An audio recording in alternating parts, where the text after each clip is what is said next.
pois a inteligência não reside em saber. Ela está na criação, viver no fazer. O tempo é trigueira, uma lanterna, pode apagar em um segundo. 40 horas podem ser eternas e podem transformar diversos mundos. Senhoras e senhores, com vocês, no espetáculo Canavial da Esperança. 40 horas de Paulo Freire.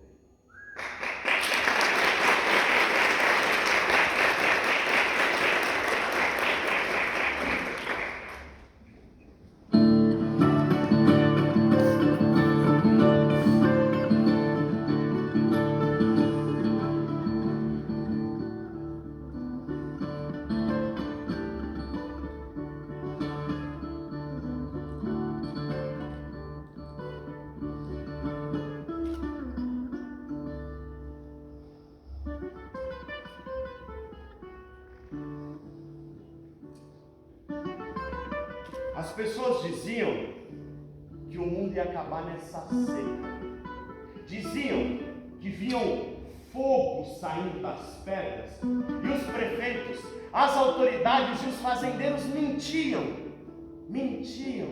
dizendo que o sol que era culpado da desgraça, estavam condenados, mas entregados na mão de seus santos a vida de seu povo. Naquela época, eles viviam em Angicos, no Rio Grande do Norte. Só que a vida era muito pior do que é hoje. Não se tinha esse tal de lazer, não. Era só trabalho mesmo. Era trabalhando na enxada, plantando e colhendo. O dia começava mais cedo, porque era necessário adentrar as colheitas, enquanto o sol dormia no berço do horizonte. O problema estava quando se despertava um calor que rachava do chão a cuca. Na roça, era pai, filho, a família inteira. O filho seguia o pai e a agricultura era o único futuro que lhe aguardava. E daí se dispensam palavras. Era uma vida sofrida, uma vida pobre, uma vida miserável, uma vida do sertão. Algumas famílias levantavam cedo para colher a fruta, descascar a fruta e vender a fruta, porque era isso que tinha para viver. Tinha umas pessoas ainda mais humildes que colocavam pedrinhas, uma panelinha de barro para cozinhar o feijão. Às vezes a batata, às vezes o milho. Na cidade não tinha nada. Não tinha luz, não tinha água encanada, não tinha nada. Escola até tinha, mas ninguém ia. Ou trabalhava, ou estudava, ou comia, ou estudava. Eu me lembro uma vez que seu João me disse assim: olha, eu não vou mentir para vocês, não. Parece que o corpo criou um casco de tanto que a vida batia na gente. Diversos poetas e escritores brasileiros tentaram descrever o sertão nordestino. Entre eles, Euclides da Cunha, ao retratar uma terra inóspita de um povo subalternizado que guerreava na caatinga, na luta contra o agreste, contra o esquecimento, dizia que a flora decídua, embaralhada nos galhos, era de algum modo um martírio daquela terra. Uma terra brutalmente confiada por elementos variados distribuídos por todas as modalidades mágicas. Zé Bezerra, também conhecido como Águia de Prata, poeta nordestino, dizia que Deus, quando fez o mundo, fez tudo com primazia, fez o céu e a terra com toda a sua poesia. Para o sul deu a riqueza, para o Planalto a beleza, mas para o Nordeste a poesia. João Cabral de Melo Neto nos toca com a dor da vida severina. E se somos severinos de tudo igual na vida, morreremos da mesma morte, morte severina. Morte essa que mata de tristeza antes dos 30, de emboscada antes dos 20 e de fome, dia após dia. essa terra em que estás, com palmos medida, é a ponta menor que tirasse em vida. É de bom tamanho, nem largo nem fundo, é a parte que te cabe neste latifúndio.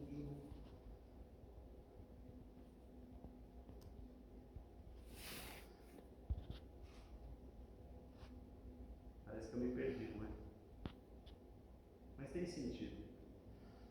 Tem sentido, porque eu não posso falar de Paulo Freire, eu não posso falar de Angicos sem antes falar dessa terra, tão bem retratada pelos nossos poetas. A terra que a gente ama tem sempre um quintal, tem sempre um valor pelo qual vale a pena lutar. Parece que quando eu digo que eu sou brasileiro, eu estou querendo dizer algo a mais. Então me permitam trazer uma obviedade. Essa terra não é só um espaço geográfico. Essa terra é um espaço temporalizado de história, de cultura e de geografia. Essa terra é dor. Essa terra é fome. Essa terra é analfabetismo. Mas é que essa terra é a esperança de milhares de brasileiros que ainda aguardam por justiça. Então é por isso que eu deposito nessa terra o meu sonho de liberdade, uma terra onde amar seja mais fácil e onde as classes oprimidas tenham voz. Opressores, omissos, ordenamos, ouçam os oprimidos.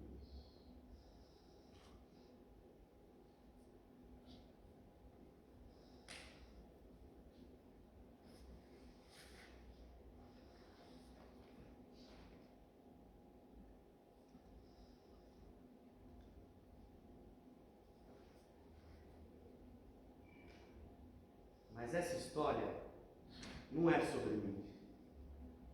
Ou talvez seja.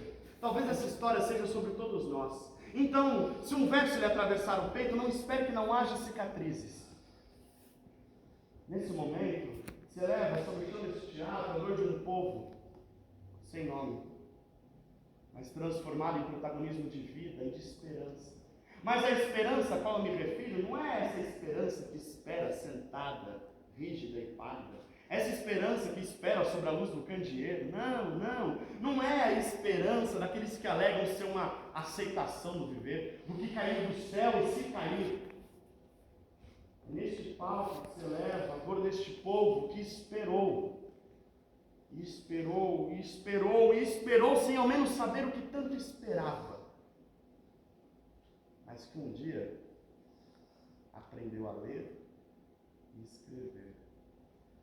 E no outro dia aprendeu acima de tudo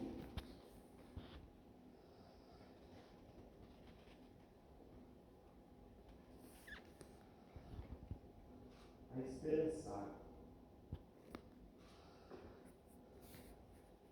Vamos reaprender o Brasil, vamos reencantar a nação, vamos cantar a vida de novo, esperançar por esse chão.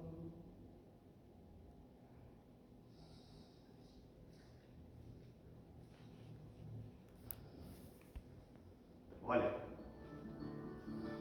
o seu João, ele sabia ler as pessoas, sabia dizer se as pessoas estavam bravas ou contentes, se elas queriam dizer uma coisa e soltavam outra, mas ele não sabia ler as palavras. As imagens para ele parecia tudo como um grande borrão. Seu João sabia ler o céu, sabia dizer se vinha a chuva que tanto esperava para cair, mas ele também lia a terra, que trazia em suas linhas cruzadas a beleza de sua vida. Outros também não sabiam ler as palavras, mas eles liam uns aos outros, só que isso não contava. Eles sabiam ler a borra do café, mas isso não contava. Eles sabiam fazer os passos de uma boa farinha, mas isso não contava em cadernos e livros. E vem cá, o poeta não pode ser analfabeto. E a poesia só é feita de palavras. Só que daí decidiram criar um mundo em que pessoas como o seu João não podiam ler, não podiam votar, não podiam nem ser gente. E eu ficava me perguntando se todo aquele conhecimento que eles tinham de vida nunca me serviriam para nada. Só que um dia isso mudou.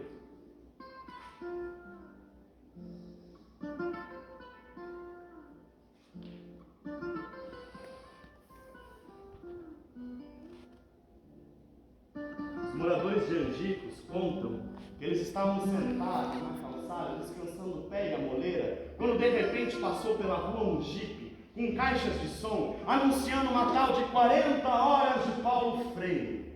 Era um projeto de alfabetização do povo. Seu João falou que queria ir. Chamou a esposa, chamou a filha e foi.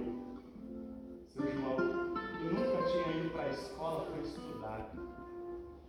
Imagina só, depois de uma vida de cansado, de casado, já com traços de cansaço no corpo, seu João resolveu estudar. E apareceu na porta dele ela, Maria Bezerra. Ela colocou a turma toda numa grande roda, pegou um caderninho e disse que era para eles se acharem na escola de noite. E eles foram, com medo, mas foram. Com medo porque naquela época eles tinham medo de tudo. Mas é que a forma como falavam desse tal de Paulo Freire deu a eles um pouquinho de esperança. Seu Severino, vizinho, às vezes faltava. Aí as professoras iam buscar ele lá na porta de casa. Vamos, seu Severino! Vamos, homem! Se o senhor atrasar, o senhor não vai entender a matéria. O Severino foi, ficou até o final, e no final foi aquela festa. Não tinha esse negócio de ser pobreza, esse negócio de ser riqueza. Era igual por igual. Tinha amor, tinha carinho, tinha pedagogia. Veja, essa era a lamparina que iluminava a vida. Na sala de aula era só a lamparina. Cada qual tinha que trazer sua própria cadeira, porque na escola não cabia todo mundo. No final da tarde a cidade parecia uma romaria de cadeiras. Uma vez a professora disse que fazer artesanato era inteligência. E aí o seu João perguntou, e o roçado? Ah, seu João, o roçado também é inteligência. A inteligência mora em saber fazer um prédio ou uma reza. Você faz? Seus sonhos, seus desejos, tem trabalho com atriz. Teatro é inteligência. E você? Músico é inteligência. E você? Arquiteta é inteligência. E você? Psicólogo também é inteligência. O professor Paulo Freire, tudo era inteligência. E ele ensinava as pessoas a partir da própria realidade deles. Era mais ou menos assim.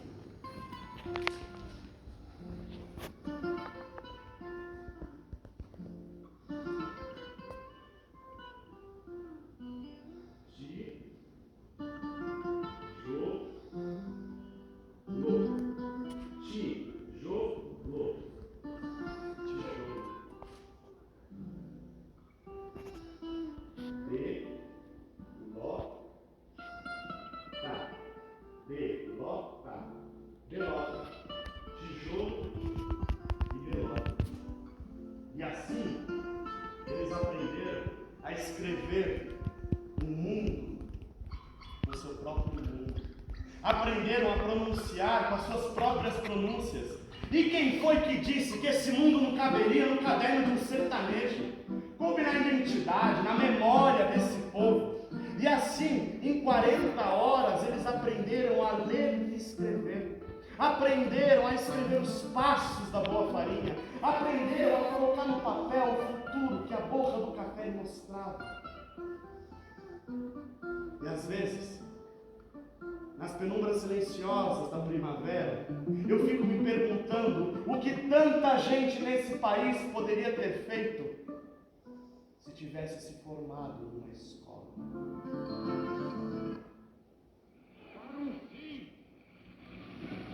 De restaurar nesta pátria conturbada a autoridade do governo e a existência de governo. Não podemos permitir que o Brasil fique sem governo abandonado.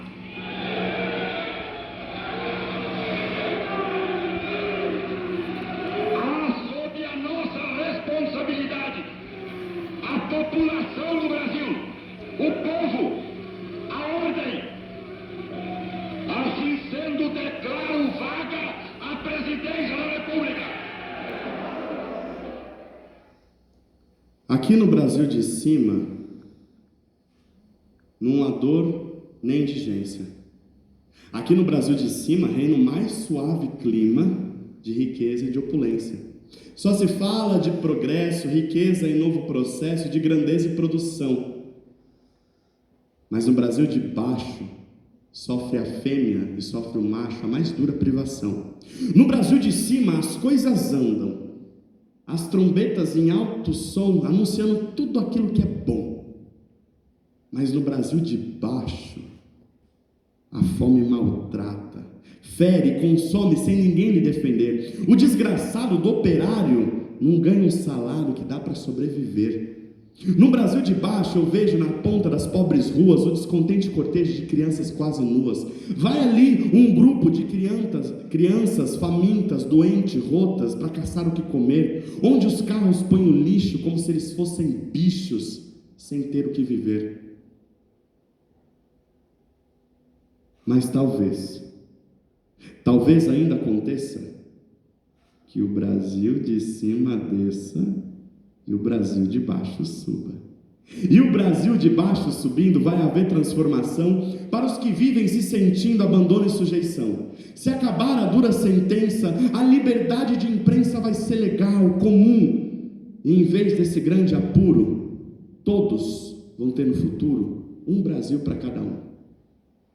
Patativa do Assaré.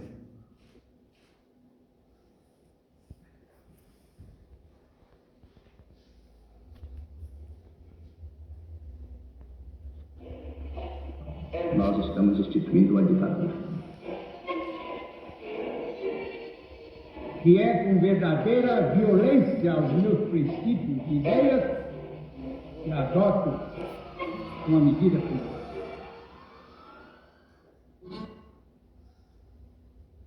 Na época da ditadura militar, os militares não queriam que o povo estudasse. O povo que sabe ler e escrever é um povo perigoso. Diziam que quem tinha participado daquelas aulas de Paulo Freire seria preso. Paulo Freire era um comunista. Diziam ainda que quem continuasse o seguindo também poderia ser preso. Então a população de Angicos, com medo, queimou tudo.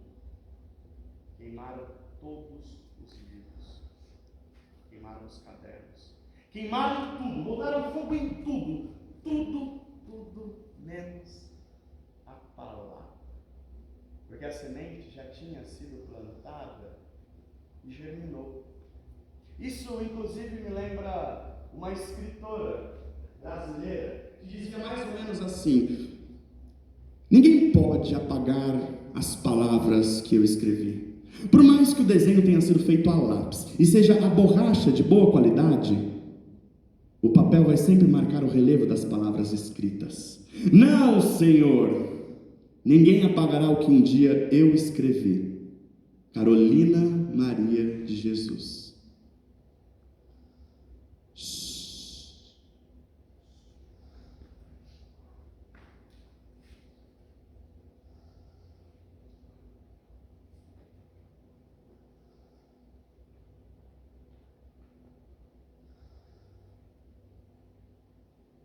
Silêncio. Ato ou efeito de permanecer inerte diante da dor e do sofrimento alheio.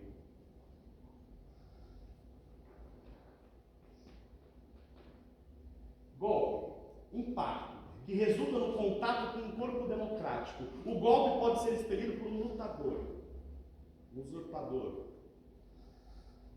um juiz.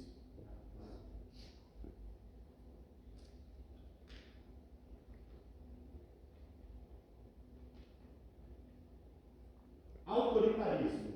Imprimir-se enquanto força sobre aqueles que não sabem ler. Isso me lembra a Dona Joana queimou tudo. Eles não sabiam que o que Paulo Freire estava fazendo era bom. Que ele tinha tirado muita gente do medo e da desconfiança.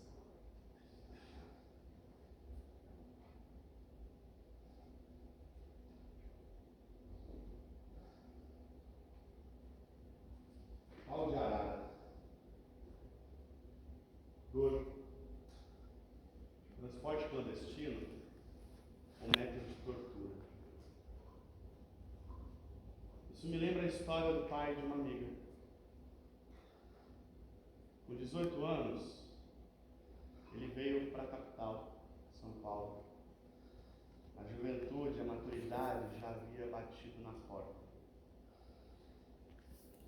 Ele veio de pau de arara, como muitos outros homens do sertão, sem um tostão no bolso, barro nas botas, camisa amarrotada e um sorriso no canto do rosto de quem acreditava que na cidade grande as chances cairiam do céu. Baiano do interior, não tinha nem nome. Ué, nome pra quê? Deixa, o destino é tudo igual. É tudo igual. Só serviram para construir o que hoje eles chamam de capital. Não tinha como estudar. Tinha que labutar para ajudar a família, dia após dia, levantando casa para quem sequer lhe dava bom dia. Foram tantos tetos de aluguel, foram tantas dificuldades que conquistar o seu próprio pedaço de chão foi uma verdadeira revolução de persistência. Aí, revolução. Revolução.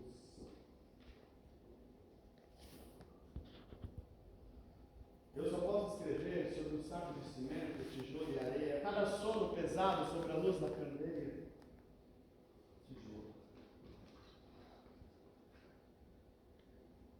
Cada balde das costas deixando ferida, cada baque de angústia apertando a barriga.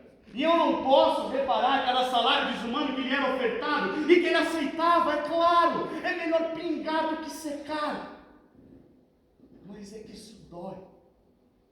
Isso dói porque esse país foi ensinado a esquecer a dor do escravo apanhando na chibata. Foi ensinado a esquecer o sangue e o suor que escorrem pelos andaimes. Olhem para esse teatro. Olhem para esse palco. Para essa luz.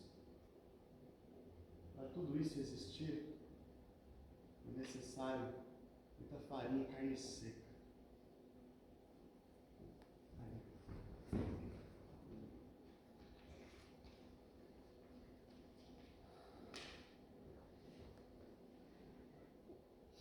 Em São Paulo, ou em qualquer outro lugar, só existe uma casa porque algum trabalhador foi lá se matar. Só que isso não é no sentido figurado.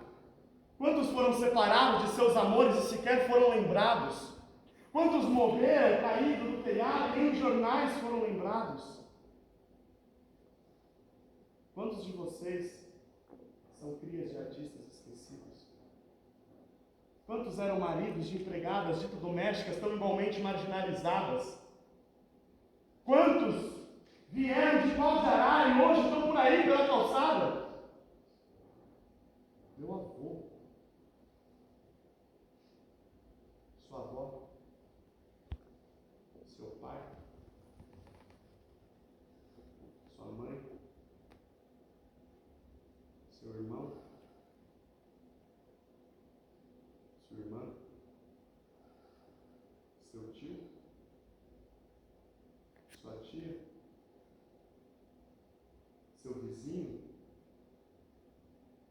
seu professor.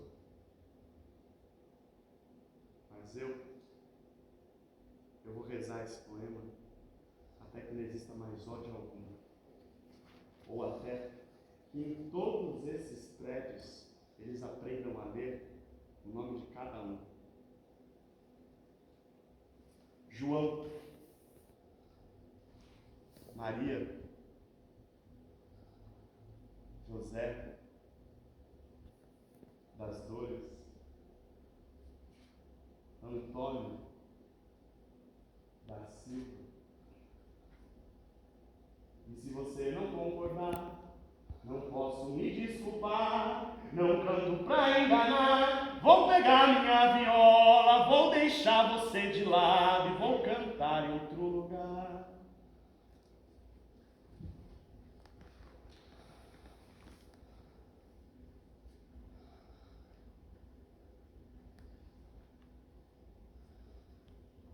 A terra que Paulo Freire sonhava era uma terra livre desses horrores. Uma terra livre do analfabetismo. E assim, em 40 horas se fez uma revolução. E apesar de toda a revolução, Angicos continuava em paz. Continuava a mesma cidadezinha pacata, vendo correr o rio Pataxó como antes vinham os tapuias. Mas agora, eles podiam ser chamados de gente.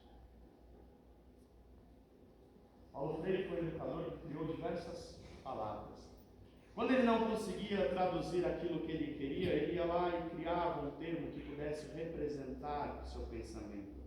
Duas foram muito importantes em sua trajetória. Uma delas, boniteza. Boniteza é a crença no mundo mais justo, pautado pela ética, pela justiça, pela dignidade social. A primeira vez que essa palavra apareceu foi num bilhete de Paulo Freire para o amor de sua vida, Dona Nita. E ele dizia mais ou menos assim: obrigado, Nita, pela boniteza que escreves. Amo você, apesar dos apesares, amo loucamente. Boniteza é a crença nesse mundo, é a crença na justiça, na dignidade desse povo. Vejam, essa foto, por exemplo, foi tirada na cidade de Sobradinho, no Distrito Federal. Nela, nós vemos um homem negro, sorridente, apontando para o quadro. E com a outra mão ele segura sua filha. E com uma fralda branca se confunde pela mesma cor da camisa do pai. Ela não parece pesar ao colo do pai. Muito pelo contrário. Parece que ele encontra nela a força que ele precisa para se alfabetizar. É impossível olhar para essa imagem e não se perguntar: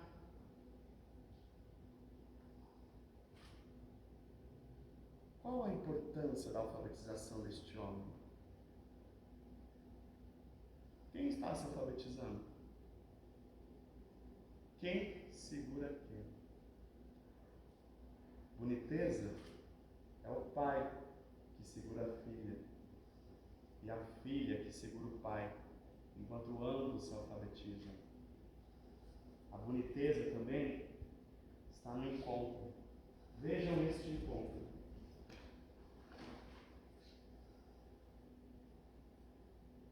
Quem me deu essa foto foi um professor muito querido. Se procurarem na internet, nos livros, não vão encontrar. Esse é um momento da vida em que a vida uniu um educador e um poeta, um sonhador e um revolucionário. Um momento que a vida uniu Paulo Freire e Patativa do Assaré, cujo poema O Brasil de Cima e o Brasil de Baixo já foi recitado neste espetáculo. E o segundo termo se chamava esperançar.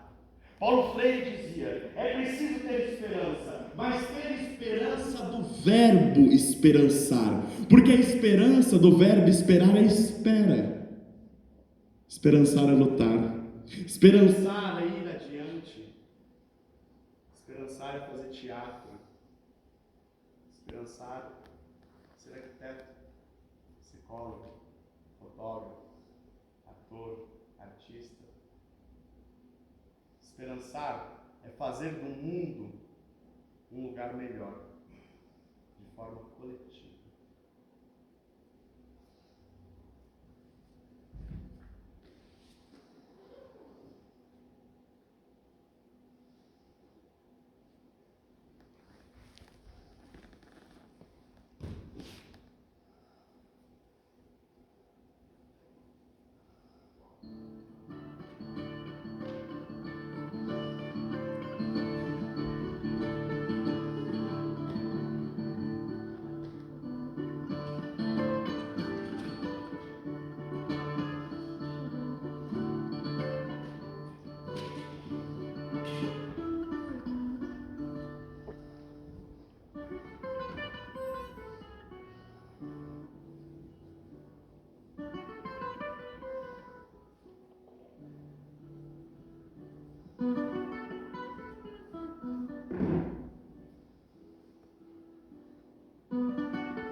O menino lê o mundo,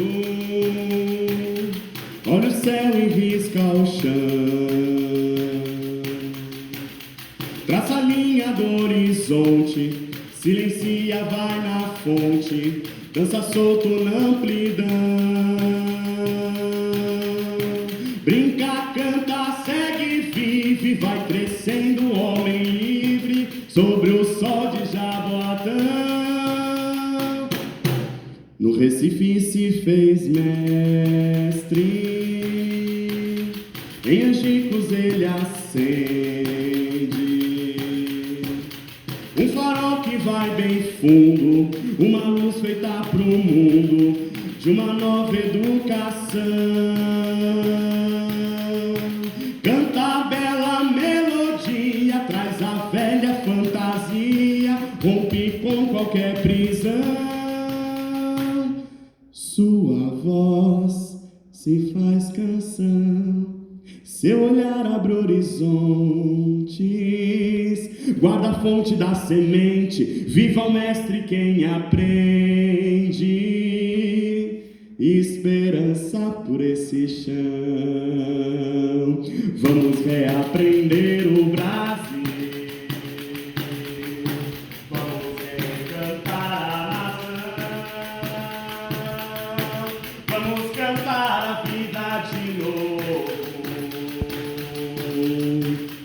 Paulo Freire morre